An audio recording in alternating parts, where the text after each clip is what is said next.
Hi guys.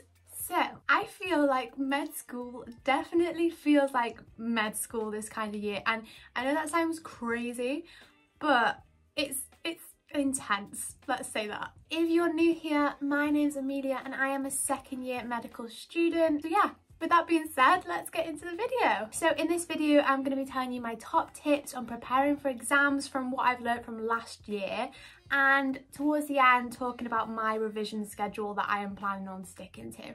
So if that is what you're interested in, please stick around to watch. So my number one goal this year is to not be stressed during medical school exams and exam season, because last year I spent the whole time so stressed on whether I was going to pass. I just felt like I was going to fail the whole time, and that was purely down to the fact that I wasn't where I needed to be when I needed to be there. So I'm trying to take some things I learned from last year's exam season and not make the same mistakes again. So I think last year was really valuable to me because I learned a lot about how I learn, and a lot of the time that is half the battle. One big thing that I learned about myself was that little and often works much better than all at once and intense. I just find that doing something all at once and not breaking it up into small achievable tasks overwhelms my brain. My brain cannot take that much information and just nothing goes in. So I find that working little and often for me is something that really helps with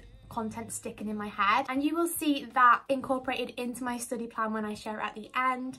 So for example, like just lectures, a lot of people do lectures all in one day, like 5 or 6 lectures, just get them out the way so they're done. I physically cannot do that because once my brain is not engaged, it's game over. I've tried to think about ways to keep my brain engaged, and that's what I've incorporated into my study plan. And one of the ways that I am keeping my brain engaged is by doing different things little and often. So instead of doing all my lectures in one day and all my revision in another day and all anatomy in another day, so I do a lecture a day, I do a little bit of revision a day, do a little bit of anatomy a day, and I find by kind of changing it up and switching it up, it keeps my brain much more engaged. And if your brain is not engaged, I tell you, nothing is going to go in. It's game over. You might as well quit while you're ahead. So with that being said, let's get into my top tips and what I learned from exam season 2022, exam 2022. What I learned from last year's exams, and yeah, let's go. So my first tip is following on from that, and that is to figure out what type of learner you are. So this is a process and you're not going to figure it out overnight. It might take you months, it might take you years, but it is really important to be working towards figuring out what type of learner you are, what works best for you, and what is going to make your study sessions the most efficient as they can be. It's so important to keep trialing different things until you figure it out. By that I mean don't stick at what's not working. For example, I know that my long-term memory is much better than my short-term memory, so if I do something I would have forgotten it by the next day, but if I keep revisiting a topic over a long period of time, it will stick, and it will stick in there for a while. So that is what I have incorporated into my study routine. That's why I've started a lot earlier, to give myself the chance to revisit things multiple times before the exams. With that being said, I have also figured out that I am not an Anki girl. Yeah, it's sad. It's really sad.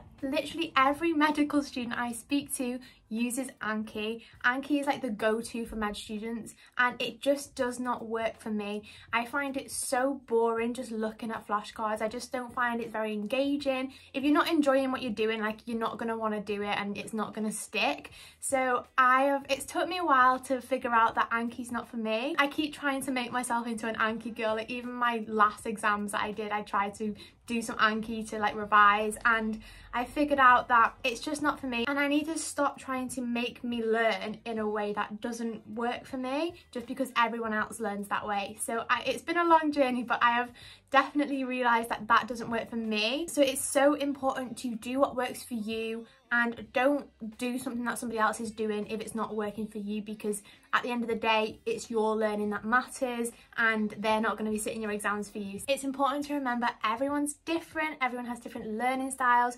Don't compare your learning style to somebody else's learning style, and just figure out what works and stick at it. Tip number 2 is to pencil in a plan. So you need a plan, so you have some sort of direction of where you're going, you have goals that you want to achieve, and you are showing yourself it is achievable. If I do this, this and this, I will get that. That is the point of your plan. Having some sort of plan is going to help to lower your stress because you know exactly what you need to be doing to get somewhere. I find that when you have some sort of organization in your life, it makes everything much less stressful than if you have no direction, you don't know what you need to do and you're just winging it. Like, I find that so stressful.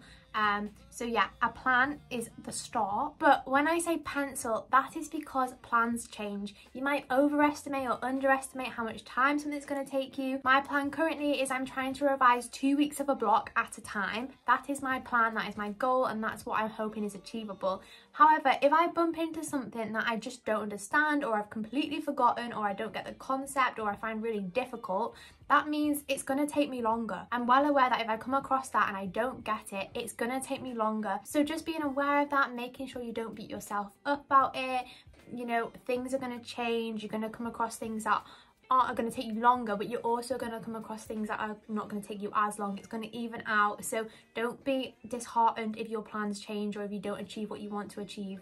It's absolutely fine. But yeah, we're using pencil as a metaphor to plans are going to change, and that is absolutely fine. My next tip is to focus on your weaknesses.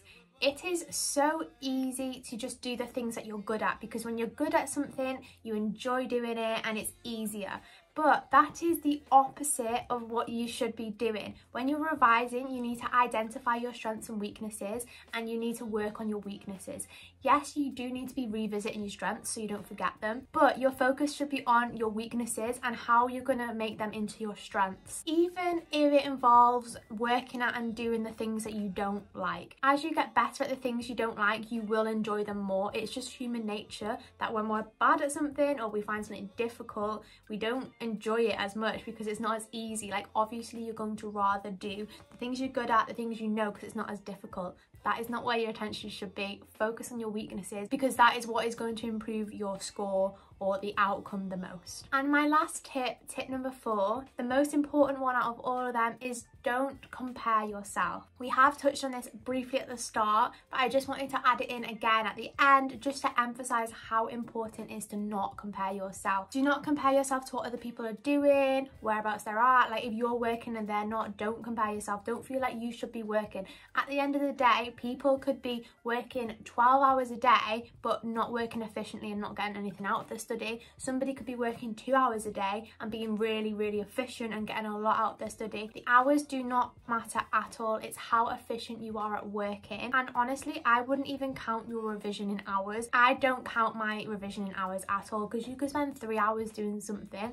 and get nothing out of that time. I count my revision by what I've achieved, not by how long it's took me. So just don't compare yourself to other people, because everyone has different things going on. So there are some things that I learned from last year's exam season and some things that I'm going to do differently this year, incorporating that into my revision timetable.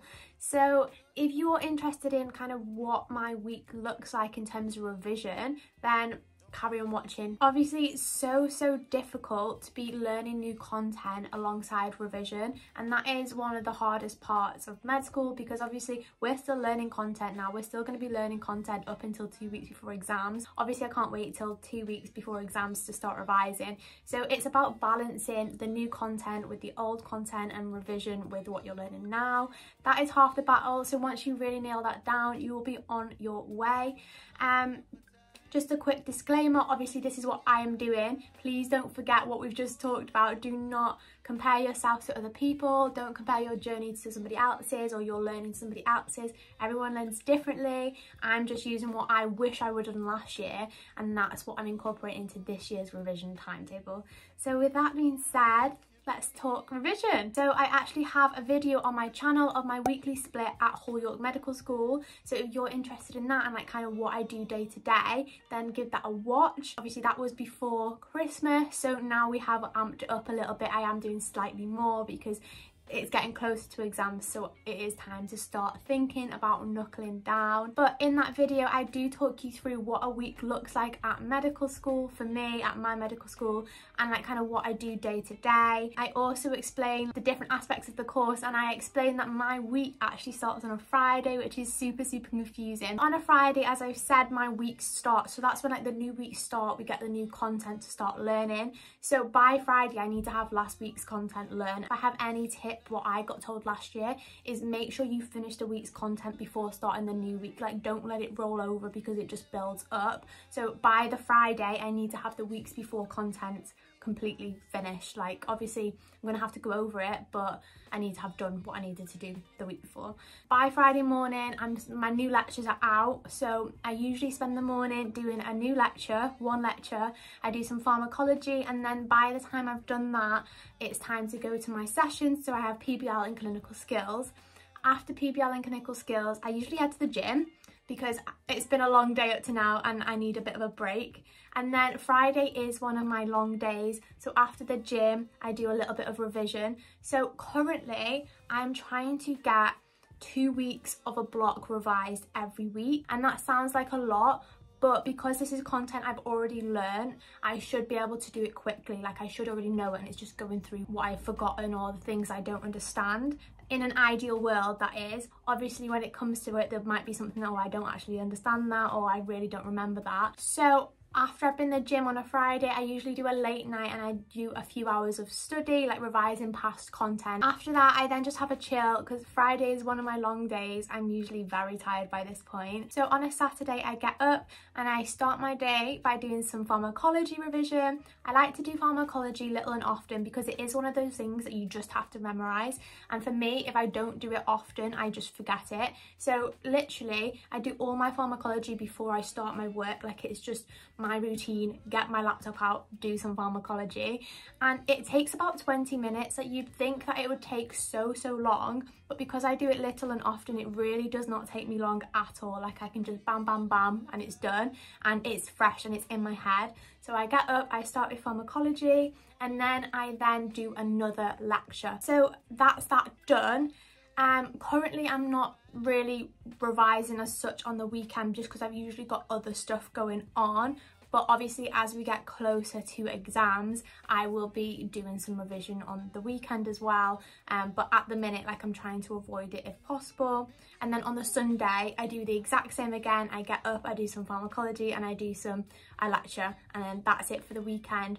Obviously at the weekend I have other stuff going on, like I'll be going out with my friends, working for my job, like visiting family.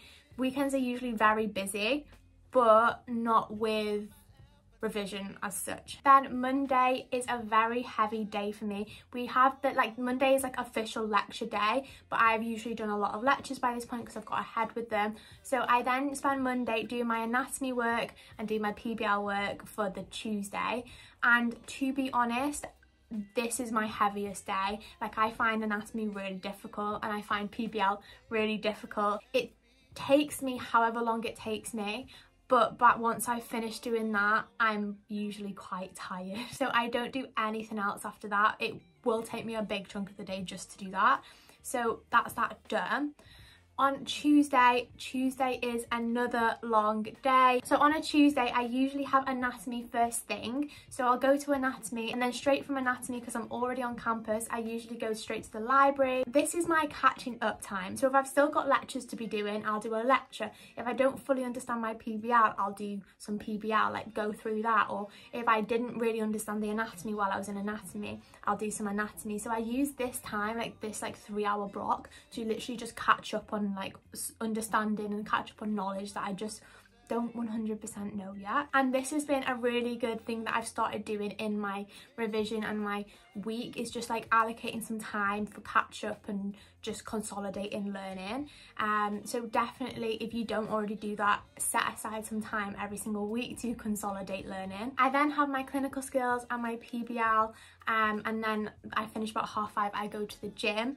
Tuesday is another long day for me. While I'm already rolling with it, I might as well just keep going. So I usually do some block revision here as well. So this is like another part of my week that I'll use for some revision. So I do that on a Tuesday, and then I try and, like, when I'm doing my block revision at the minute, I try and get through 3 or 4 lectures of whatever block I'm trying to focus on, and then do some past paper questions after it to like make sure I really understand what I'm doing. So yeah, that's a Tuesday. So Wednesday, depending on how nice the week is to me, I will usually take that off. Like, I try my very hardest to take it off, and not do any med work. I'll be like doing other stuff, like catching up on things I've not had a chance to do, or like going to the gym, stuff like that. I usually take Wednesday for myself. However, if I've got a busy weekend and I don't get chance to do what I need to do at the weekend, that will like fall onto Wednesday. But I do try my hardest to keep a Wednesday for myself. Unfortunately, over the next few weeks, I'm gonna have to let my Wednesday go because we're starting our SSIP research project with the med school, and that is gonna happen on a Wednesday. But up to now, I'm holding on to my Wednesday as much as I can. And then the last day of the week is Thursday. Thursday is placement day, so I'm usually in placement like 9 till 5, and then I get back, and this is my last long day of the week, so I do some block revision after I get back. So I tend to head to the library, meet up with my friend, and we'll do some block revision. So I'll try and get through another 3 or 4 lectures from a block, and then finish with some past paper questions. That is the end of the week, and then it rolls back onto Friday, which is the start of the weekend. Whew. Yes, I agree. It is a very busy week. It's quite intense. I'd just rather work hard now and make sure I pass my exams first time than have to revise for another month and resit. Obviously, I know things happen, and like it doesn't always mean that you fail because you've not worked hard. Like things happen, completely understand that. I'm just trying to be as organised as possible and get to where I need to be by the time I need to be there, because last year it was so stressful. Like I was still learning content that I was supposed to learn at the start of the year, like a month before the exam, because I just didn't learn it when I needed to, or I didn't revise it. So I'm trying to be really organised this year, and like just get ahead. So that is a week in the life at medical school, currently approaching exam season, and that's what I'm going to be doing throughout exam season. And I'll let you know how it goes. I might make some alterations, like, you know, it is, as I said at the start, trial and error, and don't stick at what isn't working. So that's it up to now. That is my revision routine up to now. So thank you so much for watching. I hope that's been helpful, and if you've got exams upcoming, or if you in a few months or whatever, like good luck with your exams. Wish you all the best of luck. That's the end of this video, so I'll see you in the next one. Thank you so much for watching. Bye.